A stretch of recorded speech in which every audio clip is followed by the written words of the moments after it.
top stories this evening, sponsored by Courts Bringing Value Home.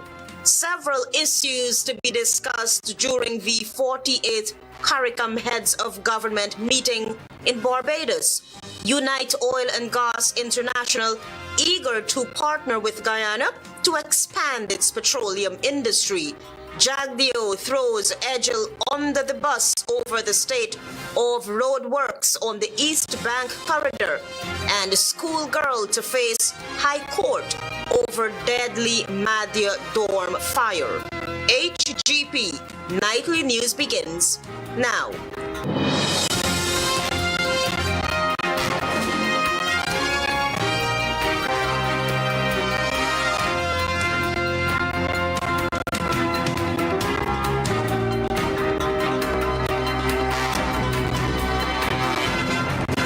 Good evening to our viewers here in Guyana and online. I'm Aletha Grant with the Wednesday 19th February 2025 edition of the HGP Nightly News. This is what you need to know this evening. Due to the significant geopolitical changes, President Irfan Ali has outlined key areas of focus as Guyana seeks long and short-term solutions. This assurance was given by President Irfan Ali during an address ahead of the 48th CARICOM Heads of Government Summit in Barbados. Daisy Richards opens tonight's broadcast. President Irfan Ali, who is currently in Barbados attending the CARICOM Heads of Government meeting, said there has been a major shift in its policy agenda, and as such, key issues will be discussed during the 48th meeting of Heads of Government in Barbados. Highlighting that CARICOM needs to be cautious, President Ali outlined that free movement of people and existing trade barriers will be placed on the table. We have expressed very strong concerns on the slothfulness of the removal of trade barriers. So at this meeting, Guyana will be pursuing this issue. The head of government added that Guyana's private sector has brought several issues to his attention as it relates to trade barriers. President Ali said he intends to have these concerns addressed. This is a substantive matter that will have a lot of attention, clarification as we move towards implementation of the free movement within and among states. The much-touted ferry system between CARICOM member states was also highlighted. And they have made significant progress on this matter. So that, of course, will be discussed at the meeting. It was also noted that Guyana will be promoting the Biodiversity Summit and the role it will play in climate change and its implications for the region. He also added that there will be talks about the Guyana-Venezuela border controversy. Advancing Guyana's position in relation to an update on the Venezuelan controversy in relation to our borders. That is something that we will consistently do. Haiti elections in the region and upholding democracy and energy security will also be discussed. Heads for the respective CARICOM member states are meeting for their 48th regular caucus from February 19 to the 21st under the theme Strength in Unity, Forging Caribbean Resilience, Inclusive Growth and Sustainable Development. For HGP Nightly News, I am Daisy Richards. One Houston-based company intends to bring its services to Guyana with the goal of playing a significant role in the country's energy landscape. Antonia Day has more. Unite Oil and Gas International, known as UOGI, is an integrated organization of three unique companies that specializes in hydrocarbon solutions, strategies and technical services, which are specifically designed to optimize hydrocarbon opportunities bypassed by major oil companies to maximize prospects and add value to their clientele. This Houston-based entity's aim is to maximize opportunities and secure partnerships in Guyana's oil industry. President and Chief Executive Officer of UOGI, Yaxi Lushan, in an exclusive interview with Nightly News, will be engaging key stakeholders of the state to discuss key visions and ideas for the development of the country's oil industry.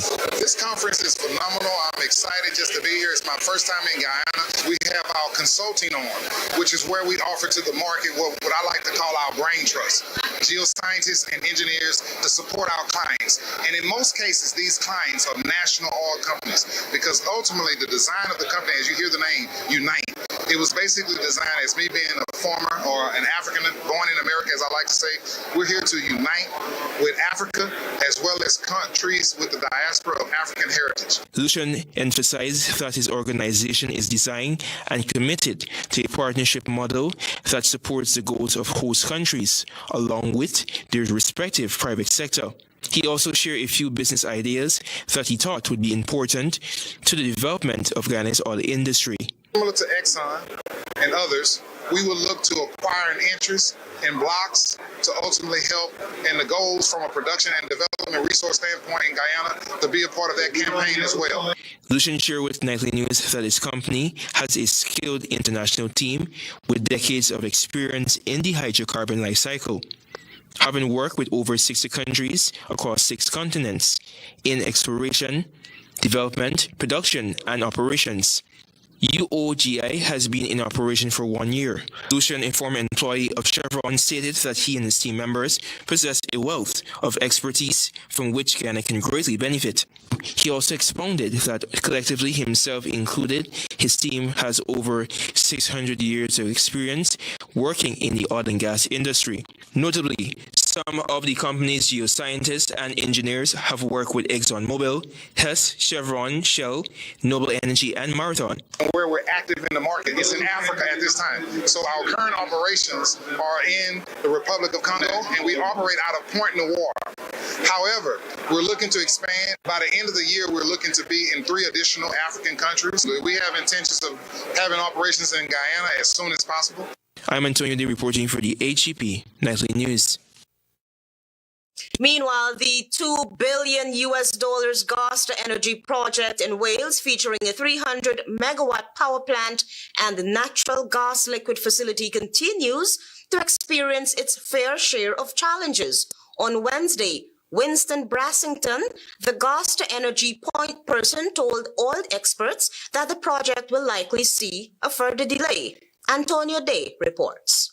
On the integrated facility, contractually, this is scheduled to be delivered in the second half of this year. But we've seen a schedule that suggests this is going to take longer.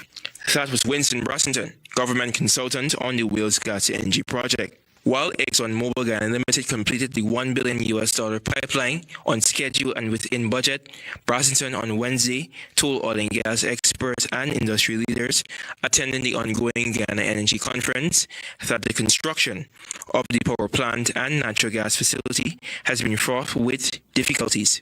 Contractually this year, realistically, we're looking at some delays. And a lot of this is some of these matters are in dispute. Recently, Shadow Minister of Infrastructure David Patterson expressed grave concerns regarding the inflated cost for the Wales Gas to Energy project.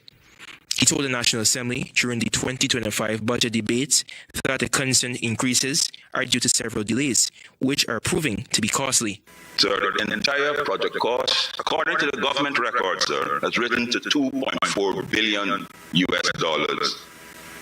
an increase of almost 200%. Patterson said that the cost for the pipeline has increased to $1 billion, which represents an increase of 55%.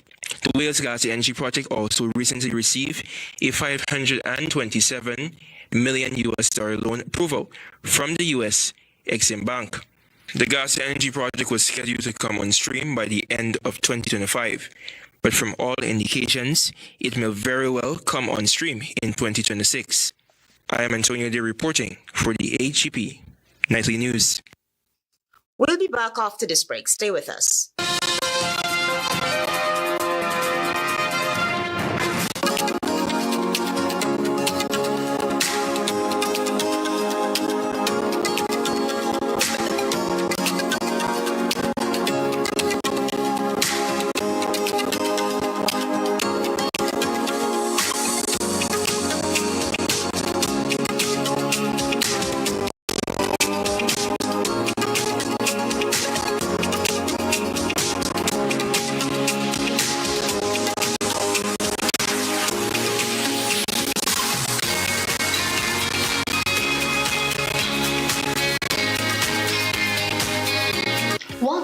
SNL Electrical Inc., where lighting's and electrical needs are met with expertise and style. From the latest in electrical lamps to durable cables, circuit breakers, panels, we have it all.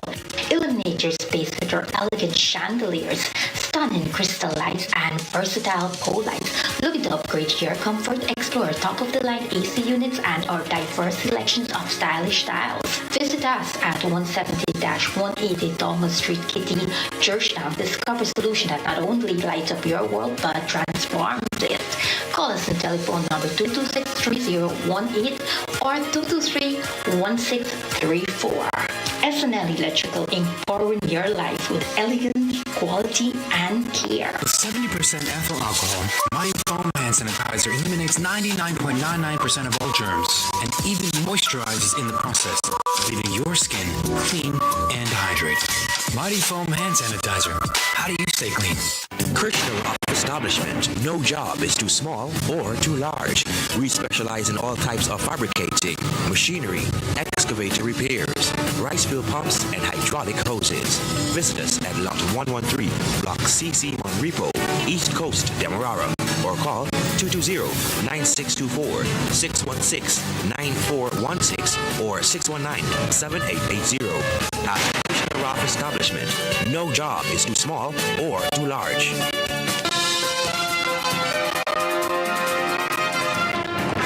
You're watching the HGP Nightly News. Welcome back. Guyana is not financially prepared to reduce carbon emissions using solar, wind, and hydropower, as more evaluation is needed. That was the sentiment shared by Minister of Natural Resources, Vikram Bharat, as Guyana hosts the 4th Energy Conference and the Supply Chain. Antonia Day has that story. On the second day of the ongoing Guyana Energy Conference and Supply Chain Expo, Natural Resources Minister Vikram Bharat told attendees that while Guyana is making strides in geothermal, wind, solar, and other renewable energy sources, further analysis is needed. We're moving towards hydro, and later you would see in the LCDS towards wind. So we too are engaged in moving towards renewable energy. I believe is that we are not quite ready. He told the audience that many oil companies can attest to the difficulties in acquiring financing or capital to engage new exploration activities. Bharat, in that context, said transitioning to renewable energy is very expensive and requires strategic planning.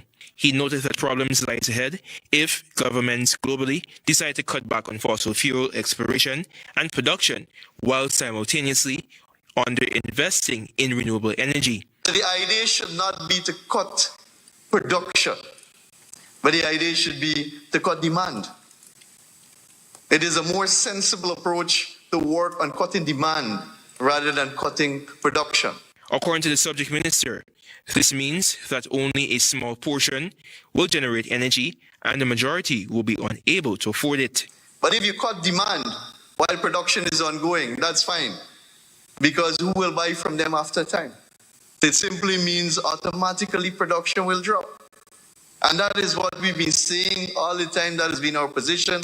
Minister Bharat asserts that Guyana's stellar environmental record and high-quality crude allows it the freedom to actively participate in climate change-related issues. We should have a seat at the table. That has been our simple position at any major conference around the world, and that is our position here today too. I am Antonio Day reporting for the HGP Nightly News. Vice President Bharat Jagdeo on Tuesday publicly hauled Minister of Public Works Juan Edgel and his ministry over the coals for its poor management of ongoing road construction works along the east bank of Demerara Corridor. His criticism was made in front of hundreds of delegates attending the ongoing Energy Conference and Supply Chain Expo being hosted at the Marriott Hotel. Shawan Belgraves reports. In front of an audience filled with international delegates and politicians from across the globe, Vice President Bharat Jagdeo saw it fit to scold the Ministry of Public Works and its minister, Juan Edgel, for its poor management of ongoing road works along the East Bank Demerara Corridor. Posted in the cabinet group my dissatisfaction with the Ministry of Public Works. They're not managing these sites well. There are people all around, they don't think about the The 100,000 people who are discomforted every day there, they just go and dig things up everywhere. Mr. Jagdeo was at the time responding to a question from a female delegate at the ongoing Guyana Energy Conference and Supply Chain Expo hosted at the Marriott Hotel. The delegate, during the question and answer segment in the afternoon session of day one, asked about regulations in Guyana's construction sector when she was interrupted by Mr. Jagdeo. We have a lot of the construction on the roads. The Vice President asserted that on his return from an overseas trip on Monday, he was very dissatisfied with the way the road projects are being managed. And so I see the minister here, and I was really angry. And the president got on their case up last week. It's like everywhere. I know we're building lots of things at the same time. We have to do it, and it's causing a discomfort. But for Christ's sake, just let's do it with some order. He made it clear that from today, all regulations will be put in place to fix the mismanagement in order to avoid traffic chaos and other inconvenience the ongoing road works have posed on motorists and everyone who use the East Bank Demerara corridor. This is Shervin Belgrave reporting for the HGP Nightly News. The highly anticipated election fraud trial continued into its second day with intense courtroom exchanges and legal arguments. Find out more from Tiana Cole. Defense counsel UC Anderson strongly objected to parts of Rosalind Rousseau's testimony, arguing that much of what the witness was saying had not been disclosed in her original statement. He contended that allowing her to introduce new details from the witness box was unfair and a violation of the defendant's right to a fair trial. King's counsel Thomas Astephen, in responding, asserted that the witness had the right to expand on her testimony. However, the situation led prosecutor Lachmi Rahamat to request a 10-minute adjournment. When the proceedings resumed, Rahamat informed the court that during the break she had received instructions from the Director of Public Prosecutions, DPP, to disclose information regarding two private criminal charges previously filed against one of the defendants. Rahamat explained that attorney-at-law Dexter Todd had initially been part of the prosecution team handling those charges. However, the charges were later dropped and new charges were instituted.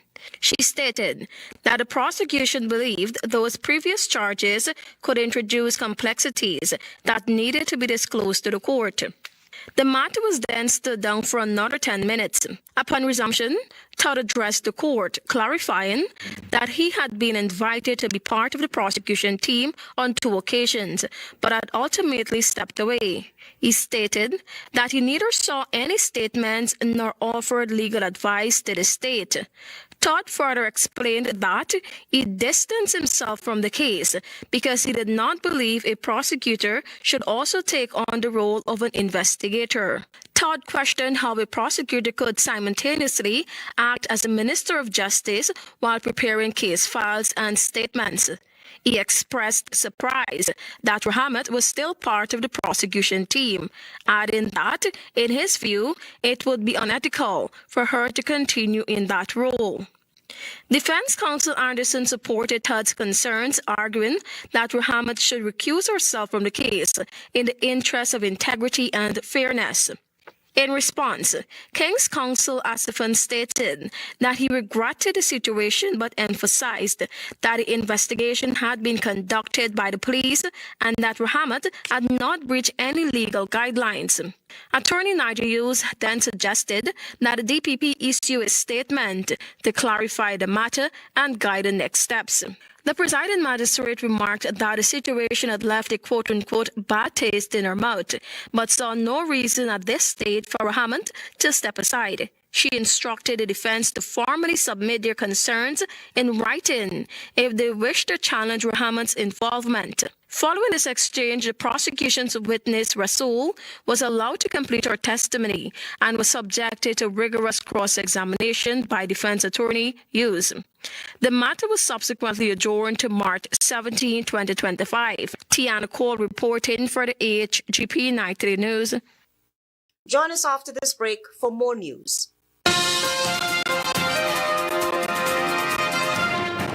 Planning a cleanup? We can help. Vaughn's Waste Management skip bins can be provided for home renovation projects, yard cleanup, or construction project. It's simple. Step 1, give us a call. Step 2, we put down the bin. Step 3, load it up with all of your junk. Step 4, we take it away. That's simple. Bins are also available in various sizes, so there is no job that is too big or too small. Call Vaughn's Waste Management today at 218-1455. Introducing Cool Kids 1 liter juice. Now with even more fun in every box. Choose from delicious apple grape, kiwi strawberry, or orange. Perfect for morning and afternoon time, the weekends, or any time at home. Packed with vitamins A, C, and E, it keeps you strong, healthy, and ready for fun. Cool Kids 1 liter. A huge juice for more fun and more savings. We're Cool Kids, living in a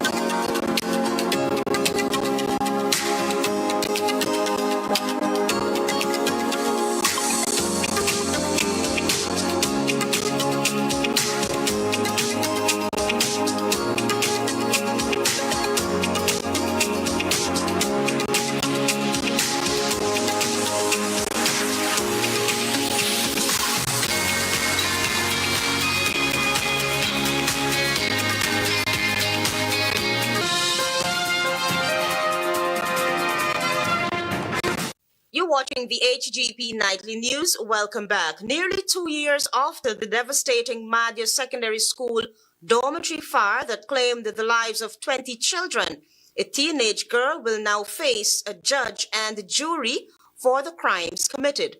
Tiana Cole reports. The accused, who was 15 years old at the time of the incident, appeared before Senior Magistrate Sunes Skiers at the Madia Magistrates Court, where a preliminary inquiry was conducted. At the conclusion of the inquiry, the court found sufficient evidence against her, leading to her committal to stand trial at the next criminal assizes. Throughout the case, the teenager was represented by attorney-at-law Dexter Todd, while Special Prosecutor Lachmi Muhammad appeared for the state. The fire, which broke out on May 21, 2023, killed 19 female students between the ages of 12 and 17, as well as a 5-year-old boy, the son of the dorm parents.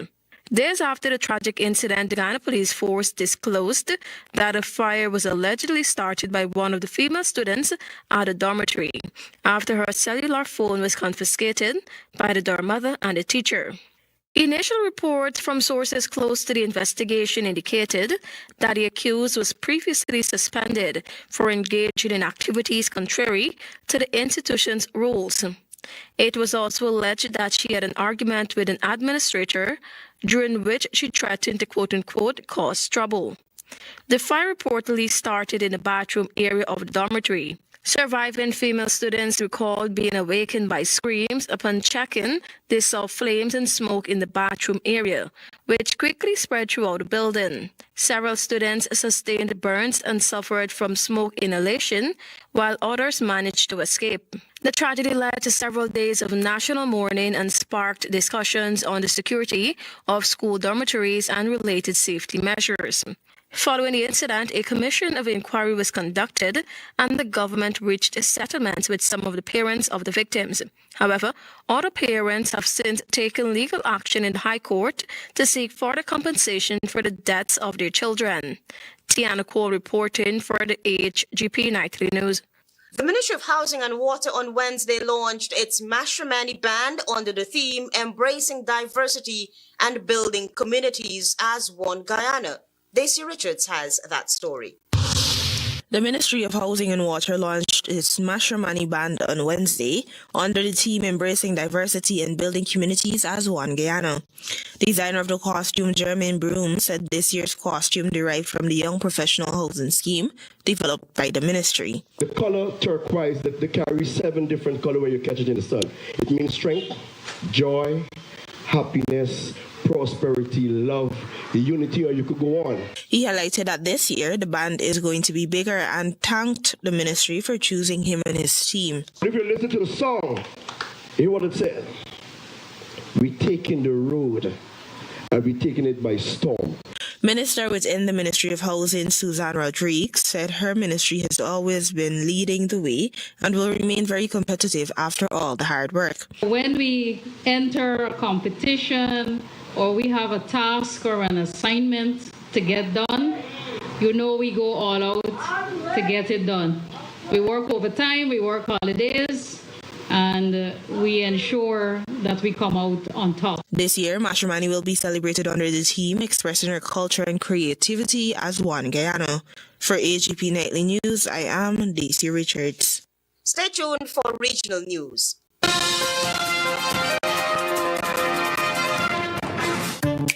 Start your day with a burst of pure, refreshing energy. Langer's juice, packed with 100% real fruit, no added sugars, and all natural ingredients. Our juice is nature's perfect refreshment. So whether you're fueling up for the day or sharing a moment with loved ones, our juice delivers the taste and nutrients your body craves. Langer's Juice, distributed by Prime Imports Guyana, 1819 Lombard Street, Charlestown. Telephone 231-3117. Marvelous Entertainment and Hits and Jam Entertainment brings to you Mashramani. Dancehall Concert, the official after-match event featuring the most energetic and trending dancehall stars on Kingston Beachfront, featuring Jamaican Spin Town Badness Natives. Dancehall Hot Topic, Armani, and Guyana's very own Lola Dog. Like talk. Let's close off the match season with a bang on the beach with Boom FM, Father Molly, Stereo Sonic, and Fusion DJ. Mashramani Beach Party at Rock Already on Sunday, February 23rd from 7 p.m. Super early bird tickets 4,000 and VIP 15,000. General admission 6,000. Brought to you by Banks Beer, Guinness, GT Beer, Diamond Reserve Rum, GD Events, Stovetop, Fireside Grill and Chill, Ministry of Culture, Youth and Sport. Please drink responsibly. No underage drinking. Mashramani! It's a new day with Shilling Oil. A unique blend of natural oils to help ease and soothe the day-to-day discomforts of life. Get relief from muscle and joint pain, headaches, and congestion. Shilling Oil lets you get back to the things you love doing most. Water relief with Shilling Oil. Distributed by Massey Distribution. Interested in honoring or paying tribute to a loved one, or just making a loved one feel special? HGP TV offers you all that and more. Air your birthday greetings, death announcements, and wedding anniversaries on HGP TV today. HGP TV offers affordable prices, convenience, and great services. Call us on 220-3660 or email us at sales@hgptv.com.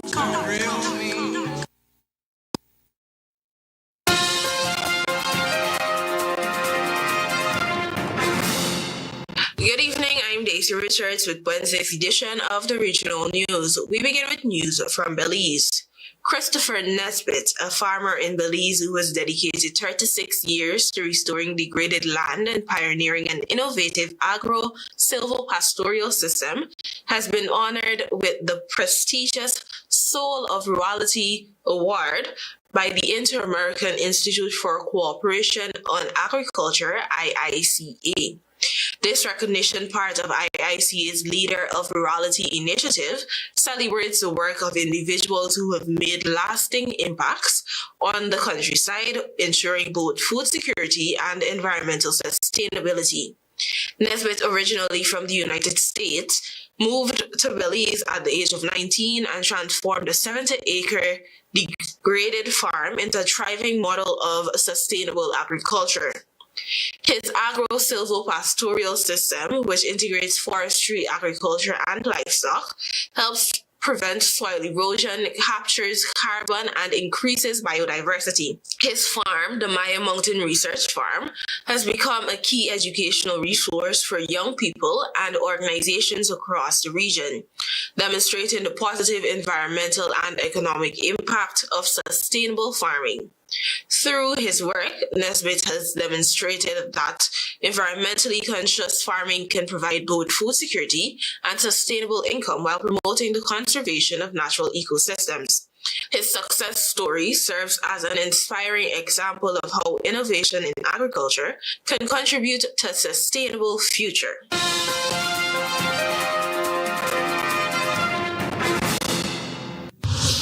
While in the Dominican Republic, a member of Mexico's notorious Sinaloa cartel was recently apprehended at Punta Cana International Airport as he attempted to flee the Dominican Republic on a commercial flight. Efrain Sanchez Cabanillas, known by the alias Bala, was captured by a joint operation involving the National Drug Control Directorate, DNCD, the Public Prosecutor's Office, and reported by agents from the U.S. Drug Enforcement Administration, DEA, and the U.S. Marshals Service. According to authorities, the 38-year-old Mexican national is a high-interest target for American justice who faces serious charges in the United States. Sanchez Cabanillas is wanted by a Massachusetts district court for conspiracy to distribute and possess more than 400 grams of fentanyl, 5 kilograms of cocaine.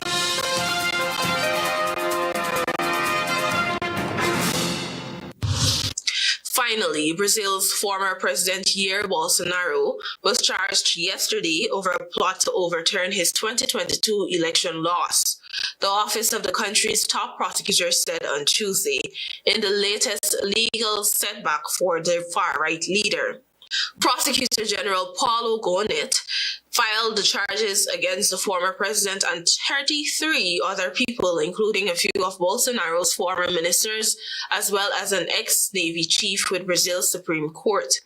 It is considered unlikely that Bolsonaro will be arrested before his trial unless Supreme Court Justice Alexandre de Moraes, who is overseeing the case, deems him a flight risk.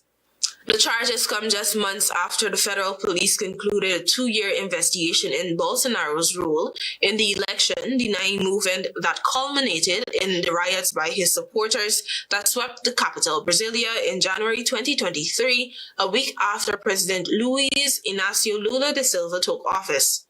The leftist Lula narrowly defeated Bolsonaro in the late 2022 presidential election. Bolsonaro, former army captain, has repeatedly denied breaking any laws and calls allegations against him a witch hunt by his political opponents. The charges represent a fresh blow for Bolsonaro that further complicate his already narrow hopes of a political comeback. Yesterday's indictment marks the first time the beleaguered right-wing populist has been charged with a crime, though he has faced several legal challenges to his conduct as president since he lost his bid for re-election. 2 previous court decisions have already blocked him from running for president in 2026. Thank you for watching. Until next time.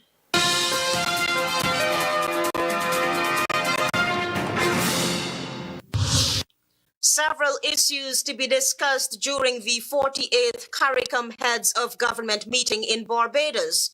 Unite Oil and Gas International eager to partner with Guyana to expand its petroleum industry. Jagdeo throws Edgel under the bus over the state of roadworks on the East Bank corridor, and the schoolgirl to face High Court over deadly Madia dorm fire. Those are our major headlines. For these stories and more, please go to our website. It's www.hgptv.com. I'm Aletha Grant. Thanks for watching.